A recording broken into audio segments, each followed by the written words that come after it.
Okay, just for the recording.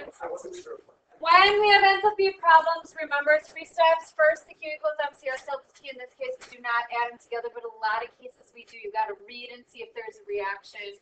It's negative because it's losing heat.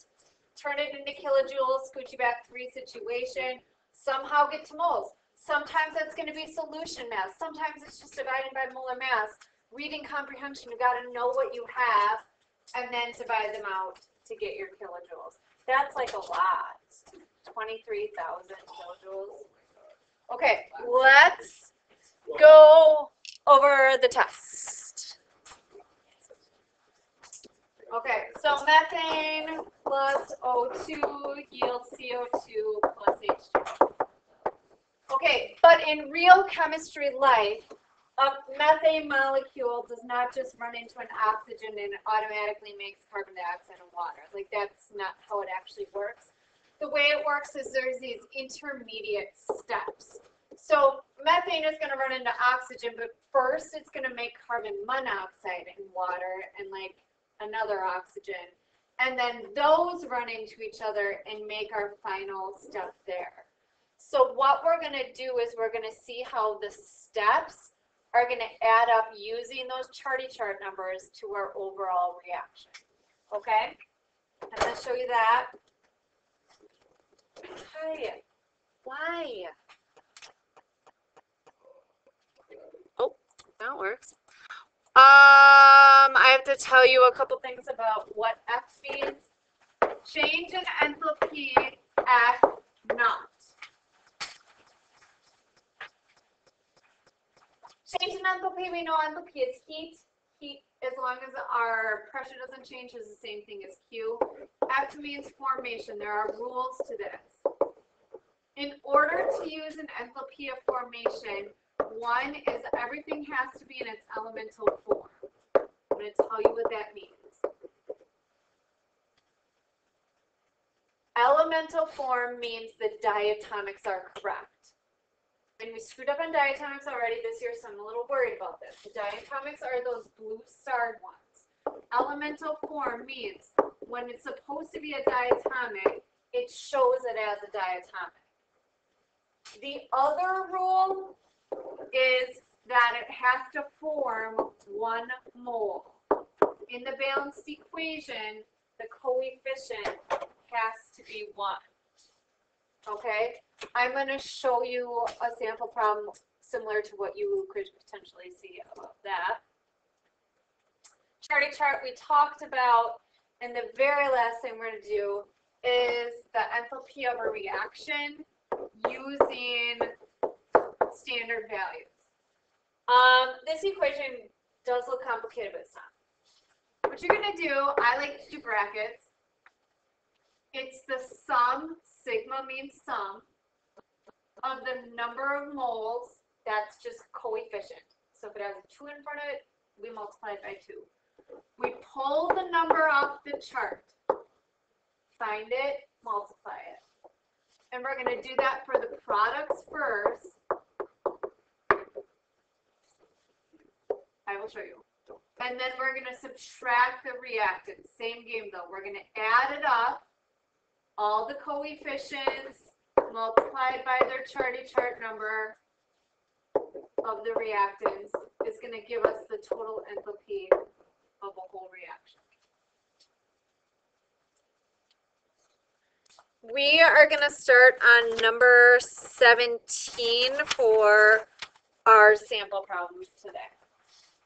Number 17.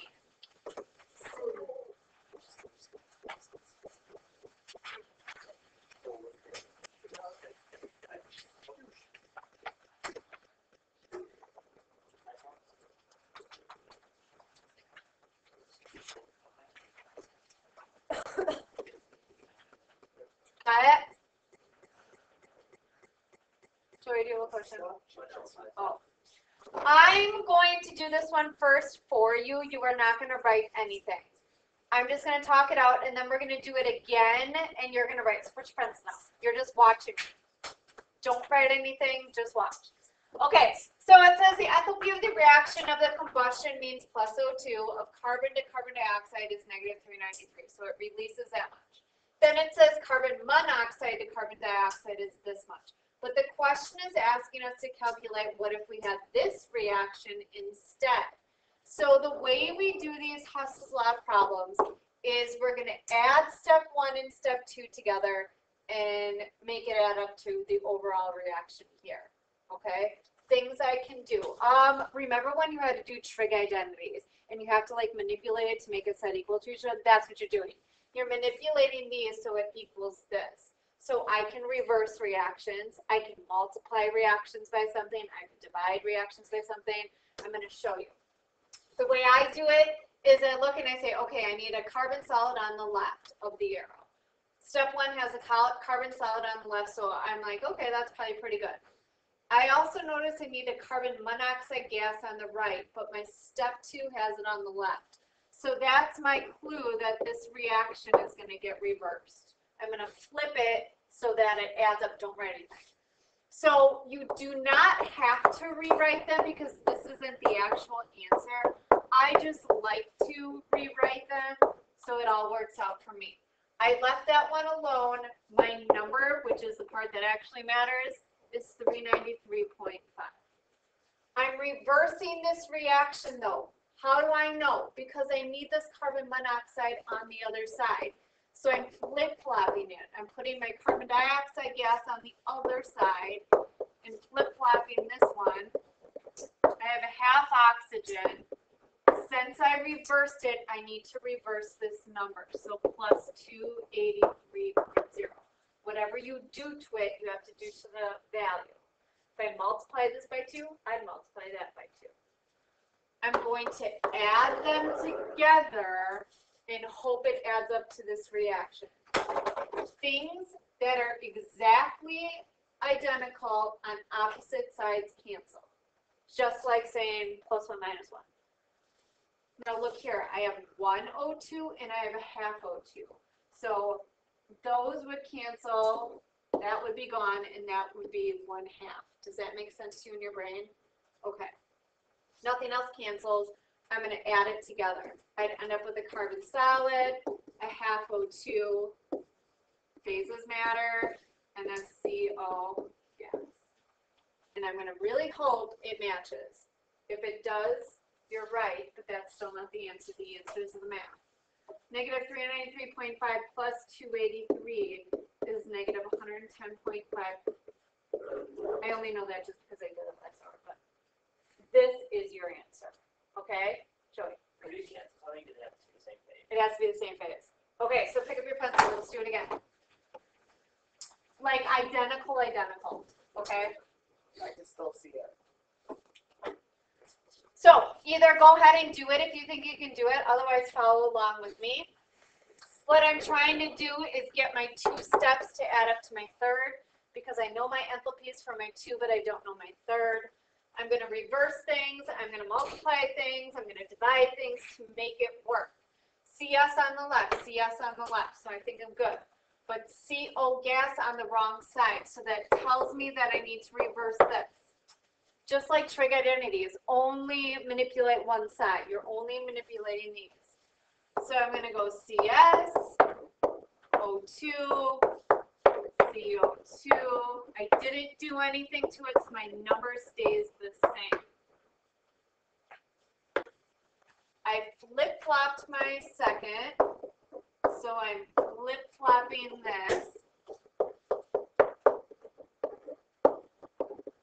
which means I need to reverse my number as well. I'm going to add it all up. Opposite sides identical to the phase cancel and reduce.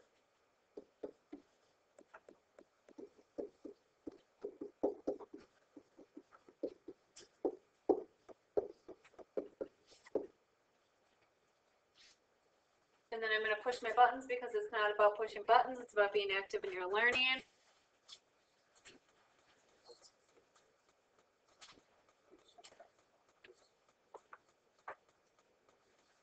Are you asking where this 1/2 O2 came from? Like why that cancels? So it's like in math, if I would have said minus 1/2 O2 minus 1/2 O2, this would cancel, and I'd be left with a half. So that like flips because you reverse the bottom. Yeah. Oh.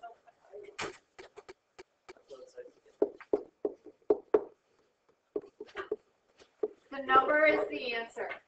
None of this is the answer. We just have to do that so we know what happens to the numbers. Okay, go ahead and do number 18 with your battle buddy.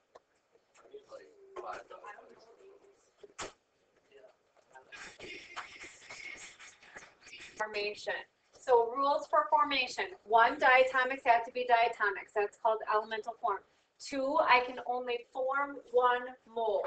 So it says for which of these reactions 25 degrees Celsius means standard conditions, represent a standard enthalpy of formation. If not, say why. So 2 rules. 1, diatomics have to be correct. Oxygen is a diatomic, correct. Sodium is not a diatomic, so good. Second rule, so check. Second rule is it has to form 1 mole. That means the coefficient is 1 of something. So this is a yes. Letter B, rule 1, diatomics have to be diatomics. Yeah, fluorine's a diatomic, potassium is not. So check. Rule 2, it has to form 1 mole, and it does not.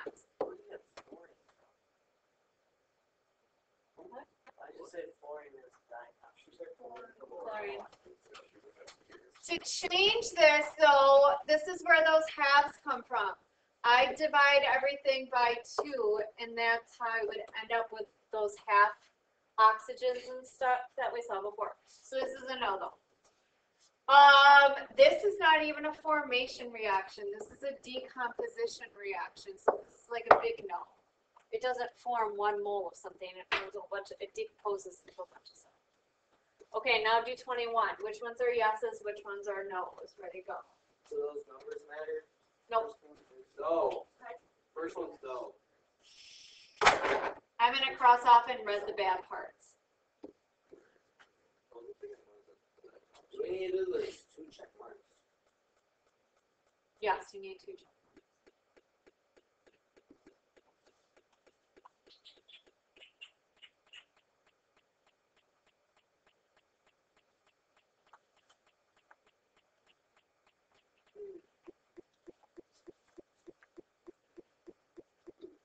What's the bottom? It's not a formation, it's a decomposition. You're right. No. I mean, yeah, if it said, how would you fix it? You would say, I would reverse the reaction and reverse the number. So it's not like, That's like just not what the question is. There's only one line. Yeah, only C. Because some of them are O2s. Hold on. Wait, why is this not dependence? Why is 1/2 of the decomposition? Like, why would it just be wrong here if it's 1/2 of not? Are you talking about E? Yeah. It's because it's decomposing water into hydrogen and oxygen. It's not forming water. The reverse is right though. Okay, Oh, wait. you now have 3 worksheets for this unit. As you just saw, by not doing the homework, you are going to feel lost and we're done. I just have one little sample problem to show you and we are done with Well, I'm this doing unit. all the homework. Today is Thursday. Tomorrow we're gonna wrap this up. Be done with it Monday, Tuesday, and fun. On Monday and Tuesday, you are taking a Q test, and it is 100% College Board questions. They are harder than you've ever seen before. However, it's on balancing, solution math, precipitates, like stuff that you should be like. It's the easiest stuff, but the hardest reading. I'm still good. so you're telling me if I fail, I should just drop the class. You can't drop it. Wait, what? Learn it. When's our Oh, wait. What's our retest?